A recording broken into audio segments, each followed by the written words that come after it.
Hello everyone. In this video, I'm going to show you how to fix the NFC tag detected notification on your app. So this will pop up when there is an NFC tag nearby. So there are two simple solutions to fix the issue. First, try removing your card from your phone case, right?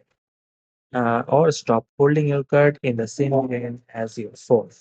If that doesn't work, then you can head over to your phone settings and search for connected devices here and tap on it. Next tap on connection preferences. Let and then find the NFC option. This one. And then simply turn off toggle to turn off the NFC and right next to it. So and that's it. So this will like hopefully fix the NFC tag detected notification and hopefully it will no longer appear. I hope this video helped. And if you found it useful, give it a thumbs up and don't forget to hit the subscribe button for more quick tips.